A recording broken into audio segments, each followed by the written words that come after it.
Welcome back. In this video we're going to talk about saving throws, so everything from spell saves, general saving throws in a situation, and death saves. So firstly, let's talk about what it means to have a saving throw. Okay. So every character sheet will have this saving throw little box on it. It's just all the attributes. You can see it there on the screen. You add your ability modifier that you have in your base attributes to all of them, but your class will make you proficient in 2 of them. So, for example, your rogue, he's proficient in Dex and Intelligence. So you would mark off that little circle, and then you would make that number would include your proficiency modifier, as we've talked about before. So if your proficiency, are we talking about your proficiency bonus from before? So if it's like a +2, which everyone at that level would be, you would then have a +2 in your Dex save. Plus your dexterity modifier. Plus the dexterity modifier. So it would be like a +5 or something like that. Gotcha. Okay. So when would we use a saving throw? Yeah. So all different sort of circumstances. When somebody casts a spell, like if somebody casts Fireball, people need to make a Dex saving throw, and if they pass the wizard's spell save, which is a certain number similar to like what the number you need to beat to like unlock a door or something like that, they would take half the damage of that Fireball. And the reason for that is so Fireball is a spell where you're not aiming at someone. It is like, look, over there, I am creating a fireball. So everyone makes a dexterity saving throw because they're trying to get out of the way of danger, avoid damage. Oh, stop, drop, and roll! You're not on fire, Ricky Bobby! I'm on fire! You're not on fire! Yeah, and the reason why you still take half damage is because it's still an investment from that wizard as well. Yeah. In terms of the spell slot. Yeah. So your saving throws are a reaction to something that's happened. So either exactly right. If someone attacks you, or the DM might be like, you've all just stepped on a trap, or you know, like in our campaign, the ship suddenly is like tipping violently in the sea. Yep. He'll then, or he or she will then say, I need everyone to make a Dex saving throw to see if you can grab something in time. Exactly right. Stuff like that. Dexterity saving throws are certainly the most common. You could do like a strength save if like something's fallen and you're trying to like hold it up. Constitution would be like trying to poison, that sort of stuff. And then intelligence, wisdom, and charisma. Charisma's pretty rare, but they're all mainly use them in spells. So your intelligence and wisdom are often against your sort of psychic-based spells, aren't they? And charms and things like that. Charms, And charisma, I think there's very few that use it, but banishment is one of them. Oh, okay, great. So depending on how charming you are, you can avoid being banished to another realm. Apparently. Excellent. Makes sense. Makes sense.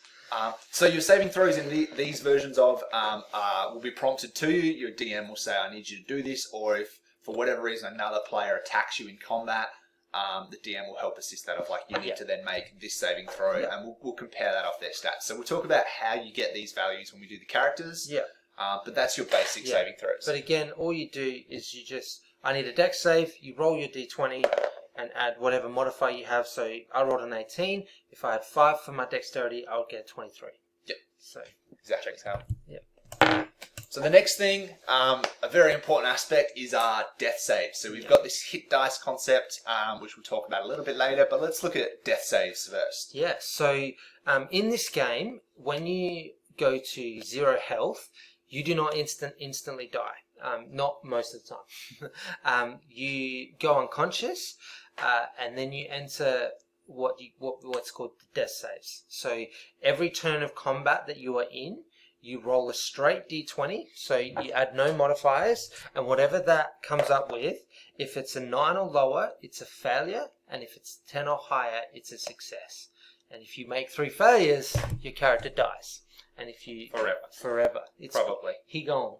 And if you make 3 successes, then you become stable, and you can...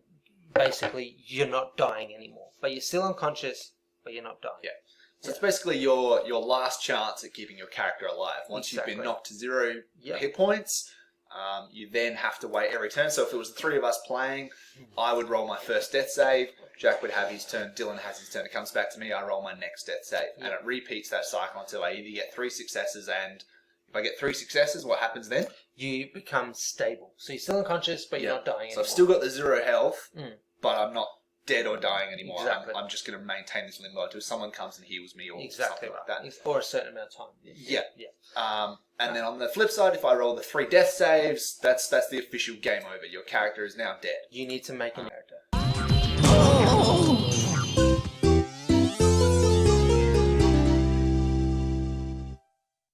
Unless you, there are a few spells that can resurrect. Mm. So some of the magic spells can bring back the dead within a period of time. Yeah.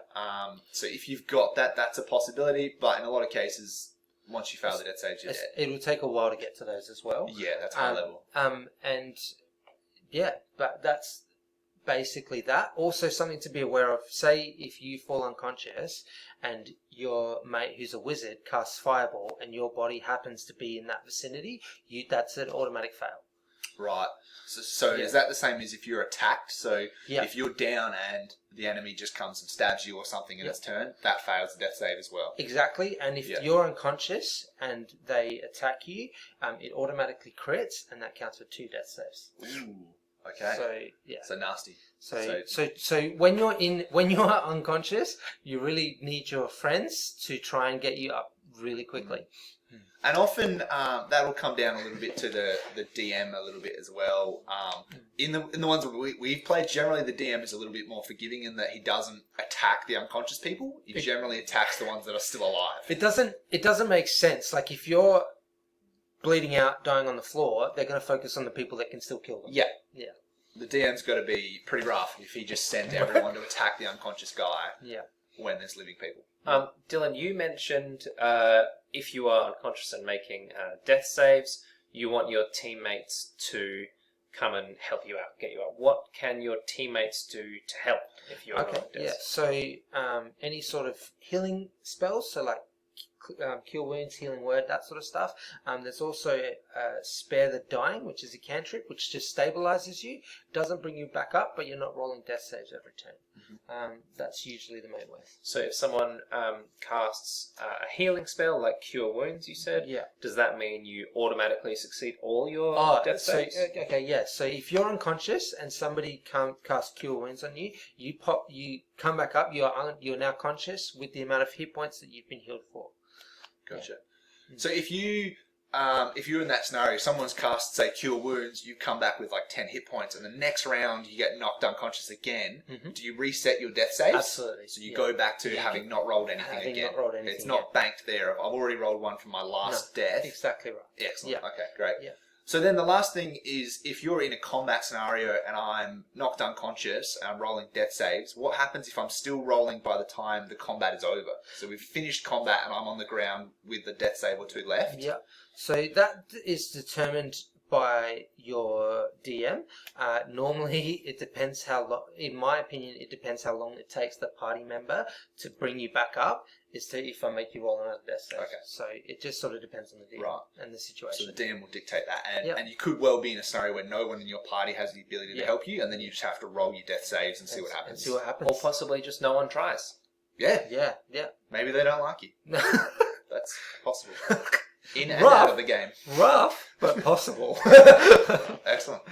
All right, so that pretty much summarizes the saving throws. So we talked about the earlier saves, which the DM is going to prompt. Yeah. And then your death saves are when you drop to 0 hit points, you're not instantly dead. You've got this last line of defense to roll your 3 successes or failures before you either become stable or die, whichever way they go.